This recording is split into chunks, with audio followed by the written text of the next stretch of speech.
Comment devient-on écrivain ? Est-ce un choix, une nécessité ? Comment comprendre les origines de cette vocation et interpréter la trajectoire des auteurs, qu'ils soient écrivains, scénaristes, journalistes ou plumes politiques ? Je suis Aurélie Lévy et je vous propose dans mon podcast de découvrir l'autre versant de la vie d'auteur. La fabrique, ses secrets, ses questionnements, ses insécurités et ses moments de grâce. Bonjour Sybille Grimbert. Bonjour. Et merci d'avoir accepté mon invitation.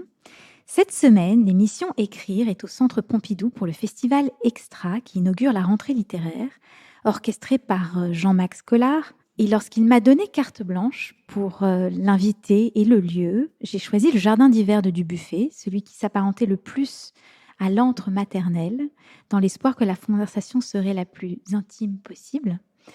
Mais surtout, j'ai choisi de m'entretenir avec toi, Sybille Grimbert, qui sort aux éditions Anne Carrière, ton 11e roman, le dernier des siens. En 1835, Gus, un jeune naturaliste, trouve lors d'un voyage sur l'île d'Eldé, à côté de l'Islande, un grand pingouin rescapé d'un massacre. Alors précisons qu'à l'époque, les grands pingouins étaient chassés pour faire de l'huile, comme appât pour la pêche à la morue et pour le commerce de plumes et les matelas et les coussins, mais aussi pour être exhibés dans des musées à travers le monde. Alors ce Gus va ramener avec lui le pingouin, il va le soigner et plutôt que de le renvoyer au musée d'histoire naturelle de Lille pour qu'il soit étudié ou empaillé, il décide de le garder.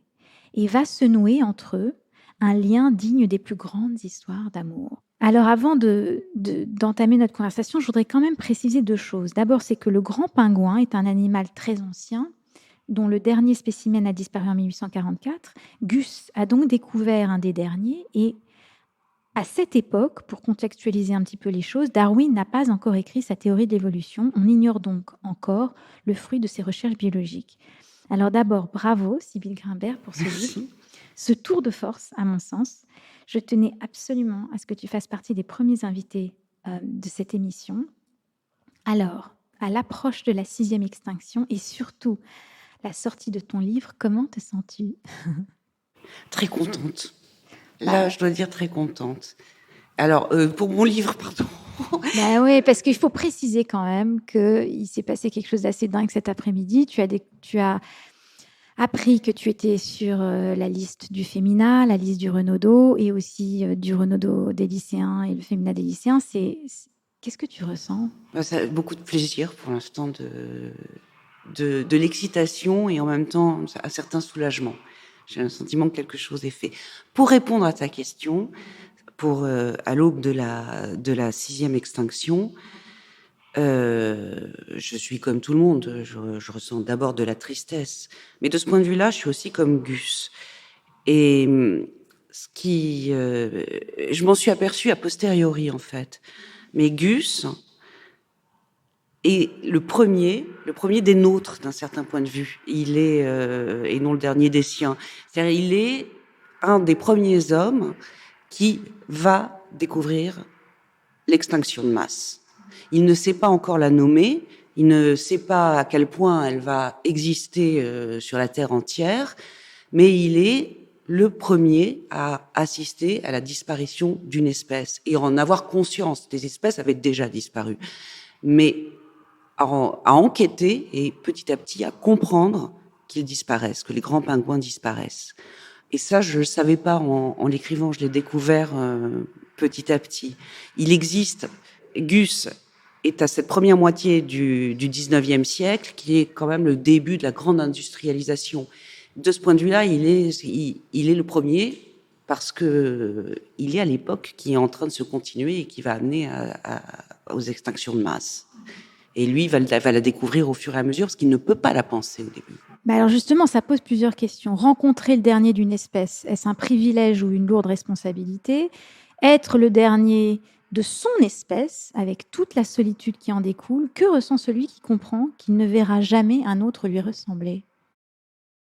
Alors, pour un être humain, j'en sais rien, parce que quand même, je ne crois pas qu'on puisse imaginer une chose pareille. Et pour ce qui est du dernier pingouin, donc de Prospe.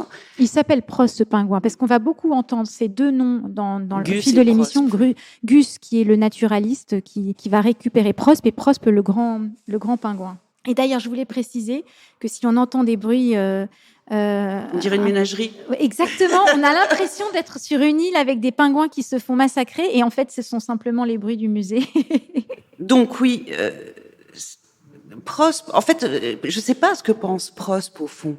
Je sais ce que pense Gus quand il regarde Prospe et qu'il comprend qu'il est, enfin, au bout d'un certain voyage, et qu'il comprend que Prospe est l'unique individu de son espèce. C'est Prospe, à la limite, donc le grand pingouin, il pourrait ne pas le savoir. Hein. Il est, au fond, c'est devenu un animal domestique, un animal familier. Donc lui, il ne le sait pas, mais c'est Gus qui le comprend et qui mesure cette solitude. En fait, c'est d'ailleurs avec cette idée-là que j'ai commencé à écrire ce livre. Le tour de force de ton roman, à mon sens, c'est d'avoir emprunté les étapes de la relation amoureuse dans celle qui lie Gus et Prospe. Parce que je me suis rendu compte, finalement, en y réfléchissant, que les étapes sont vraiment celles du rapport amoureux. T'as la rencontre, la découverte de l'autre, de sa différence, le devoir aussi, qu'on ressent soudain vis-à-vis de la fragilité de l'autre, le manque, la dépendance, l'obsession, le syndrome du sauveur aussi, Absolument. Et le deuil, finalement. L'accompagnement vers la mort aussi, à un moment donné. Tu as absolument raison. Et d'ailleurs, c'est là qu'on voit... C'était délibéré ou ça s'est fait? Non, c'était pas délibéré. En fait, je crois que rien n'était délibéré, mais enfin, sauf le sujet. Les deux, Prospe et Gus, l'homme et le grand pingouin, vont s'aimer. Et tous les amours commencent à peu près de la même manière. Donc, effectivement, comme tu l'as dit, on se découvre. Là, on découvre une altérité totale, enfin, de quelqu'un avec qui on ne peut pas parler. Et puis après, suivent les différentes étapes que la carte du tendre, d'un certain point de vue. Mais il y a une différence. C'est que une histoire d'amour, quand elle se finit, tu peux être triste, abominablement malheureux, mais les êtres humains n'ont pas disparu. Tu peux même penser que tu seras amoureux à nouveau et que quelqu'un avec deux bras, deux jambes, un nez remplacera quelque part voilà. l'être perdu. Tandis que là où c'est une histoire d'amour unique, c'est que quand ils vont se séparer, quand Prospe, l'animal, va partir, et qu'il n'y aura plus jamais cette forme-là. Il n'y aura plus jamais cet être-là. C'est un amour fini au carré, quoi. Enfin, c'est fini. C'est non seulement la perte de l'amour, mais c'est la perte d'un être. Alors, tu parlais d'altérité tout à l'heure, justement, dans ce rapport. Et ce que j'ai trouvé très beau, c'est que tu fais naître cet amour au travers aussi du regard de l'autre. Parce qu'en fait, bon, précisons que, alors qu'il est en escale, c'est en Écosse, c'est ça? Oui, les orcades, voilà. Il va se déplacer, après il va aller au Féroé. Voilà. Là, avec l'animal, Gus et Prospe vont cohabiter dans le même lieu. Ils vont se toiser. Et pendant un temps, Gus est distant, presque indifférent. Mais un soir, il y a ce personnage de Buchanan, un jeune notaire, je crois, qui vient boire un verre chez Gus, et il observe à son tour l'animal. Et c'est au travers du regard de Buchanan, qui admire l'animal, que Gus commence à voir son pingouin autrement. Et justement, alors tu écris, il avait le sentiment d'être entré dans le regard de Buchanan, de voir ce que Buchanan voyait, une bête fabuleuse, immense, que la pénombre et la solitude agrandissaient encore. Donc en fait, c'est au travers du regard de l'autre qu'il tombe amoureux, si je puis dire. Ça pose la question de l'altérité, comme tu l'as mentionné, de la façon dont l'autre enrichit notre vie, nous permet de voir les choses qu'on ne voit pas, de se remettre en question et parfois même de changer d'avis. Et il y a une autre, autour de cette question, je me suis demandé comment le regard de ton compagnon, qui je sais a une importance énorme dans ton travail, comment son regard influence celui que tu portes sur ton travail? C'est plus qu'influencer. Il fait tout. Là, je te parle de mon compagnon, de mon mari. De ton compagnon dans la vie, qui en plus ici. Hein, c'est plus que ça. C'est comme un jeu aussi, enfin un jeu au sens le plus noble du terme entre nous. C'est-à-dire que je lui parle des idées de romans que je peux avoir, on discute. Déjà, ça commence là, et ensuite, je dirais pas que j'écris pour lui, mais il lit tout, et il lit pas une fois que j'ai fini un chapitre, il lit pas 30 pages de Word, il lit 2 pages. il lit le travail de la journée, la moisson de la journée. Et on en discute et c'est comme ça que le texte évolue. Enfin, c'est vraiment... Et j'adore cette façon de faire. Ça te donne de la force, enfin, ça te permet de cadrer, Ça me donne... Je vais te répondre très franchement, mais ça va peut-être être un peu décevant. Ça me donne certainement de la force, parce que quand il aime ce que j'ai fait, je suis... ça me... Je fonce. Parfois, on se dispute, parce qu'on n'est pas d'accord. Mais surtout... ça donne, c'est désolé, mais c'est impulsif. Ça donne des rires, ça donne des conversations qui vont partir sur d'autres sujets. Ça donne de la vie, quoi. Ça donne, enfin, on n'a pas besoin de ça pour avoir de la vie. D'ailleurs, j'écris pas tout le temps et on vit quand même heureux. Enfin, j'espère quand j'écris pas. La littérature, c'est aussi important pour lui que pour moi. Il est avant tout un lecteur. On lit pas forcément toujours les mêmes choses, mais on a on a d'abord et avant tout une grande discussion intellectuelle. Surtout, enfin, il serait impensable d'écrire seul. Ça me donne du courage. Ça me donne de la ténacité. Alors, qui dit compagnon dit aussi accompagnateur. Et même si on écrit seul, on est quand même accompagné aussi par un éditeur. Et je tiens... En fait, j'ai très envie dans cette émission qu'on mentionne aussi l'éditeur et qu'on Avec raconte joie. un peu le travail. Donc, comment est-ce que Stéphane Carrière comment vous avez travaillé? Qu'est-ce qu'il a apporté ou retiré au texte d'ailleurs? Stéphane, on en a parlé, d'ailleurs avec mon compagnon aussi. On en a parlé très tôt, au moment où j'avais l'idée. J'avais pas commencé. Non, encore mieux. J'avais commencé un texte et Stéphane me disait vas-y, vas-y, vas-y. Puis il me disait mais en même temps, j'y crois pas tellement. Il avait 1000 fois raison. Ça s'est écroulé comme un château de cartes. J'avais commencé, j'avais les 2 tiers d'un roman et que j'ai lâché et qui était vraiment très très mauvais. Quand on parle avec Stéphane de l'idée du dernier des siens, je crois que c'est Stéphane qui a trouvé le titre. Voilà, ce soir-là, c'est quand même énorme. Et là, il y a eu un enthousiasme chez Stéphane qui est une des choses les plus précieuses pour un auteur. C'est extraordinaire. Tu parlais de ce qui donnait des ailes, mais un éditeur, et je le sais parce que je suis éditrice, et j'espère que j'arrive à faire ça avec mes auteurs, ça te donne un courage extraordinaire. Et là, ce soir-là, ça a été, son enthousiasme a emporté le truc, et je crois que le lendemain, j'ai commencé à écrire, et il avait donné le titre, Le dernier des siens. Donc ça a été formidable. Ensuite, il a accompagné le texte parce que je crois qu'il l'a aimé. On a avancé comme ça. Et ensuite, je dois dire que c'est toujours son enthousiasme. Et non, mais c'est énorme comme travail. C'est toujours le travail qu'il fait là, en m'accompagnant, en me parlant, en riant avec moi, qui fait que ce livre continue, enfin, peut exister.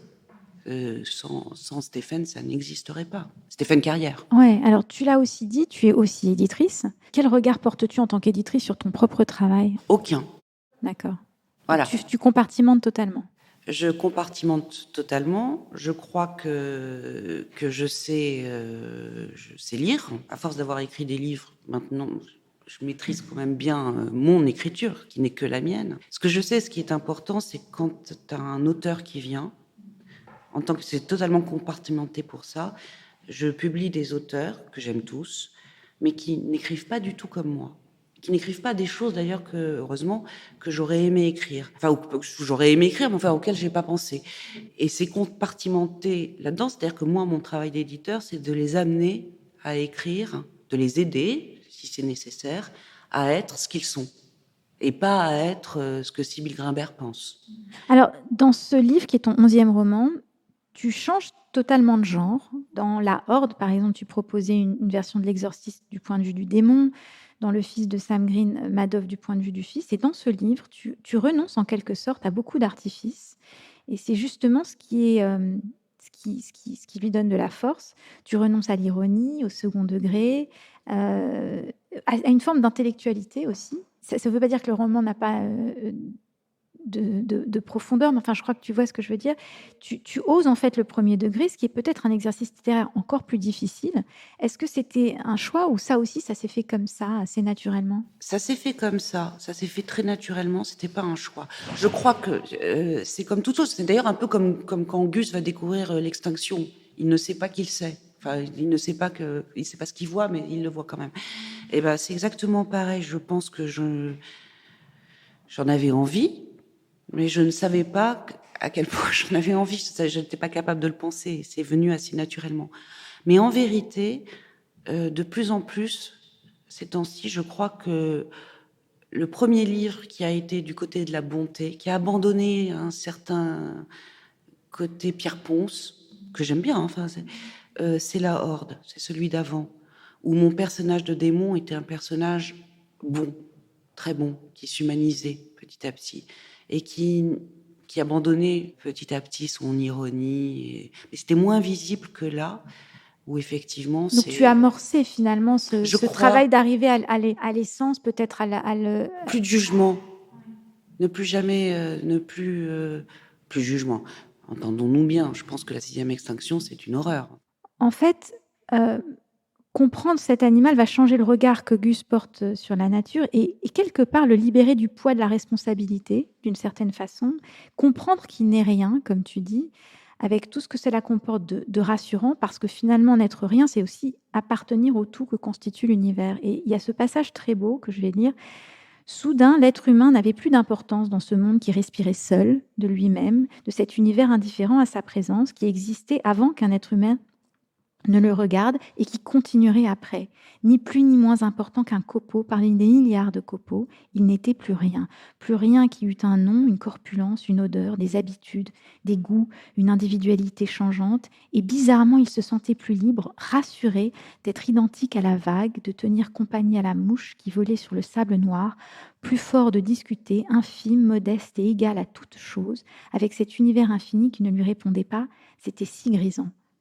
C'est un livre qui est écrit à hauteur, juste à ma hauteur d'être humain. Enfin, en l'occurrence, 1m73.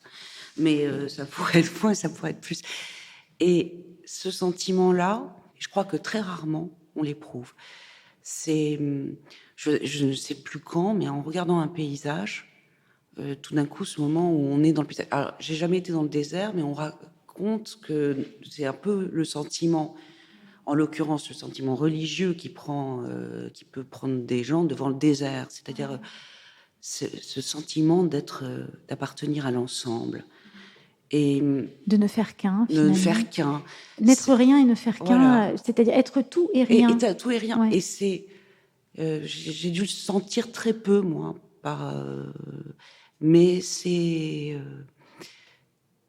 prodigieux de légèreté. Et c'est extraordinaire. Et de vérité aussi. Parce que Et je de pense que... vérité, oui, enfin, je serais moins radicale. On est tout. On est aussi vrai quand quand je suis là devant toi.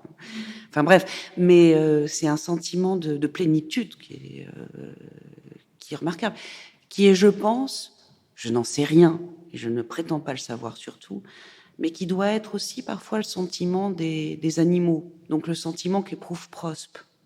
J'imagine que quand il était sauvage et qu'il prenait la vague, il y a un moment où, alors évidemment, il devait se poser la question, je veux me nourrir, mais il y a aussi un moment où il y a l'évidence de l'ensemble, d'être dans quelque chose. Les animaux ne se demandent pas pourquoi suis-je là, pourquoi je fais ci, pourquoi je fais ça. Enfin, on n'en Ils sait rien. font. On n'en sait rien. Oui, enfin, Ils nous donnent pas l'impression de le faire, en tout cas. oui. Et je pense qu'on a raison de penser Ouais. qu'ils le font. Enfin, pas tous. Je sais pas ce qu'il en est des singes. Je ne me suis pas. Mais je pense que si tu veux, ils ont quelque chose de plus. T'as un chat, un chien, il est chez toi, il vit chez toi, c'est formidable, très bien. Honnêtement, il a l'air heureux. Donc, il se pose pas la question, parce que sinon, il pourrait se dire, je vais vivre dans la forêt, la vie d'un chat sauvage, dans une totale liberté. Non, c'est le confort vaut tout. La chambre est un univers. Mais pourtant, ton prospe, il va quand même se transformer, muter, muer en quelque sorte. Il va changer physiquement au contact de la civilisation. Tu le décris très bien. Gus remarqua que les taches de plumes blanches que le pingouin avait au-dessus du bec avaient disparu. Cela lui causa un choc. Il n'était plus question de regard, de profondeur, d'être qui se reconnaissait ou se toise. Il était question d'un animal qui avait changé, d'un animal qui muait, mais qui, de plus, avait perdu un élément fondamental de sa description. Alors, ça, c'est un peu l'inverse, parce que en fait, les grands pingouins ont une tâche qui sort à la saison des amours. Et de même qu'ils muent, comme tous les oiseaux, donc ils perdent des plumes. Donc c'est plutôt Gus qui ne connaissait pas le monde sauvage que Prospe qui a changé. C'est Gus qui ne le savait pas, compte tenu de la rareté d'ailleurs de l'animal. En revanche, on peut dire que Prospe change au contact de Gus et grandement, puisque lui aussi par rapport au chat imaginaire dont j'ai parlé tout à l'heure, lui aussi va vivre tout simplement dans une maison. Il va vivre à Copenhague à un moment. Il va être en laisse même pendant un temps. Il va être attaché pour se baigner et a priori, il ne va pas se révolter. Il va rencontrer une oie. Un pingouin ne rencontre jamais dans sa vie de grand pingouin d'oie. Donc effectivement, il découvre d'autres choses, il change. Et puis surtout, il va apprendre le contact avec un être humain. Et c'est quand même, ce que je raconte, c'est quand même beaucoup des sentiments et des émotions et des rencontres sentimentales entre eux. Et ça, un grand pingouin ne l'aurait jamais fait. Ouais, mais il va, comme tu le dis, changer au point même d'être rejeté par les siens. Parce qu'à un moment donné, Gus va se rendre compte que c'est une espèce en voie de disparition, en voie d'extinction. Il va le comprendre au travers de recherches, etc., parce qu'il aime son animal et qu'il s'y intéresse. Et il va vouloir retourner dans des lieux où potentiellement il pourrait y avoir d'autres pingouins pour qu'ils se reproduisent. Et à ce moment-là, il se passe un truc assez dingue, c'est que en Islande, où il se déplace avec son pingouin, il se retrouve dans son élément et Prospe est rejeté par les siens. À quoi ressemble le chagrin, la désolation et la honte chez un animal humilié, sans avis, sans avenir? La joyeuse créature de Gus avait disparu, remplacée par un oiseau rapetissé, recroquevillé sur la minuscule corniche, un oiseau qui ne savait plus qu'il était un grand pingouin, une bête magnifique, le plus grand de tous les pingouins, le plus fin nageur de tous les oiseaux et peut-être le plus adroit des animaux de l'hémisphère nord. Et il est là, un peu perdu, quoi. Oui, parce C'est que très violent, cette scène. oui, honnêtement, je la trouve assez violente. Quand je l'ai écrite, d'abord, je pense que c'est possible. Je pense que les animaux c'est là où je rejoins ce que tu disais tout à l'heure, les animaux qui vivent avec les hommes ne sont plus tellement reconnus par les leurs, mais ni même adaptables à la vie sauvage. C'est la cour de récréation, quoi. Enfin, c'est ce moment où tu es rejeté, enfin, où tu peux être rejeté. Ouais. Mais tu sais, alors bizarrement, ça m'a aussi évoqué l'exil, c'est-à-dire ces exilés qui retournent sur la terre natale et qui ne sont plus les mêmes, qui ont changé. Et je me suis d'ailleurs même posé la question de l'histoire de ta famille. Si quelque part, il n'y avait pas aussi, alors peut-être que je vais chercher trop loin, mais une affaire de sensibilité d'exilés aussi dans cette histoire. Ça, je sais pas du tout. Puis en plus, moi, ma famille, ils ont été très heureux ensuite. Enfin, ils sont jamais revenus en arrière. Ils sont jamais repartis à l'est. Donc, en fait, ils n'ont pas fait cette chose-là. En revanche, tu as tout à fait raison. Quand je lis des récits, mais je pense qu'effectivement, des gens exilés, des jeunes Français d'origine algérienne nous le racontent tout à fait quand ils racontent ce qui se passe quand ils rentrent chez eux, où effectivement, il y a un décalage qui s'est fait avec la société algérienne telle qu'elle évolue, telle qu'elle vit. Donc ça, oui, ça peut, oui, après tout. Moi, je crois assez que tout est dans tout. Enfin, entendons-nous bien, pas que tout est dans tout. Les sentiments marchent sur plein de sujets. Un sentiment se décuple ou bouge entre plein de problématiques différentes. Et que c'est toujours le même. C'est Proust, je vais le dire d'une façon, il le dit mieux, donc je vais le dire avec mes mots, dit un truc que je trouve très juste. Et il avait une image, c'est comme si depuis tout le début de l'humanité, les hommes écrivaient toujours le même livre. Simplement, ils l'écrivent toujours en fonction de leurs époques. Et donc là, ça fait que c'est différent. Mais en fait, on a toujours les mêmes sentiments. Et je trouve ça bien. On les exprime différemment, et je trouve ça aussi très bien. Ouais, et comme tu dis, qui dit sentiment dit condition humaine et aussi donner un sens à sa vie. Et quand Gus apprend d'ailleurs par Buchanan, ce personnage secondaire, en 1844, qu'il y a sans doute plus de grands pingouins dans le monde, Gus est content que son ami soit vengé par les pingouins qui l'ont rejeté, étrangement, mais il comprend aussi qu'il vit avec le dernier. Et là, il se sent soudain animé par une mission. Plus forte que tout, il ira jusqu'à laisser femme et enfants derrière pour tenter de retrouver les derniers pingouins afin que Prospe retrouve les siens, ce qui est d'ailleurs assez ironique quand on y pense, de quitter sa propre famille pour que l'autre en ait une. Oui, Enfin, alors, en fait, j'ai entendu cette remarque déjà, d'ailleurs peut-être par mon éditeur, enfin ça avait donné lieu à une conversation. En vérité, il quitte pas sa famille. Il a une responsabilité, c'est Prospe. Il a une responsabilité, c'est donc l'être fragile, cet animal, et doublé de ce dernier, du dernier individu de son espèce. Sa famille, il l'abandonne pas. Sa famille, il la quitte pour ce qu'il peut tout à fait penser être un temps, peut-être un an et demi éventuellement.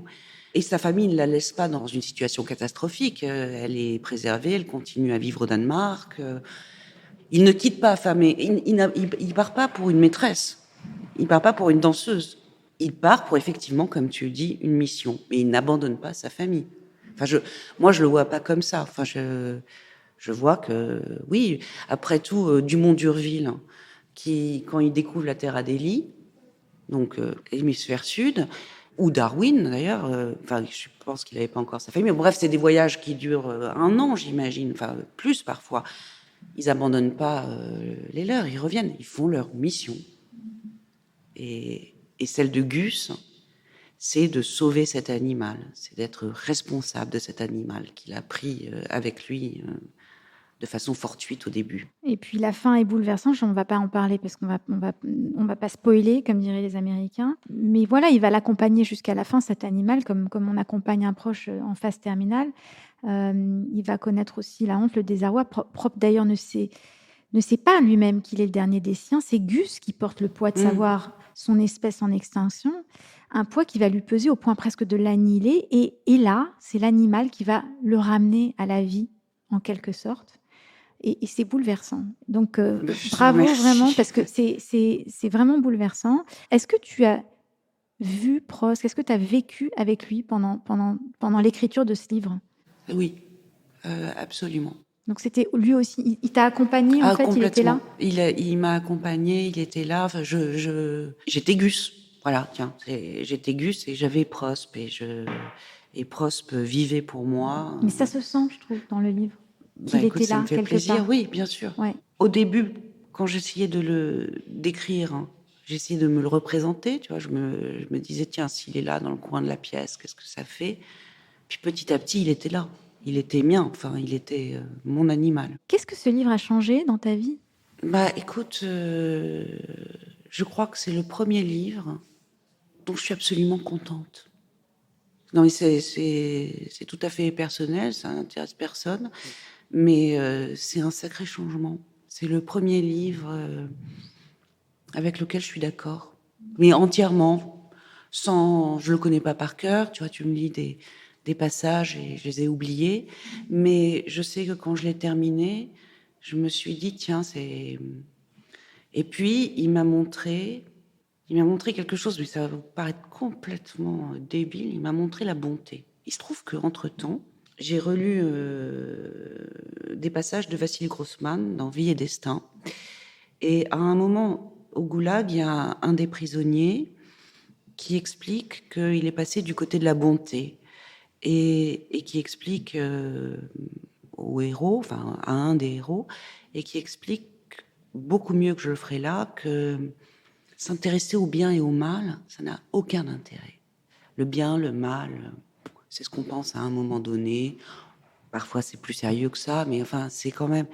Tandis que la bonté, c'est et la pitié, je dirais aussi, c'est ça n'a pas d'époque, ça n'a pas d'idéologie, ça n'a pas de. Et ben, ce livre, il m'a un peu fait comprendre que moi aussi j'avais de la bonté, enfin et que j'aime la bonté, enfin Et qu'elle voilà. résidait en toute chose, peut-être Ouais, aussi? et que j'aime ça, voilà, je trouve que c'est important. Cet animal va disparaître, à jamais, il va être annihilé quelque part. Je me posais comme dernière question, Sybille Grimbert, comment tu voulais que toi, on se souvienne de toi? Euh, Ça m'est égal. Honnêtement, ça m'est égal. Je veux rester avec les gens que j'aime. Voilà. Et Saint-Simon adorait sa femme. Et quand elle est morte, il a même laissé les larmes qui tombaient sur son manuscrit. Et en fait, ce qu'il avait demandé, c'est à être enterré au moment de sa mort, à côté d'elle, avec des chaînes qui entouraient les deux cercueils. Ben, si tu veux, moi, je me fiche un peu du souvenir que je laisserai. J'aimerais bien être enterrée avec des chaînes, avec les êtres que j'aime. Merci Sybille Grimbert. C'est très beau. Merci, je te souhaite vraiment une belle route. Ton livre est magnifique, je sais qu'il va faire belle route. Merci. C'est adorable. Merci du fond du cœur d'être Bah venu. écoute, merci à toi de m'avoir invitée, c'est super.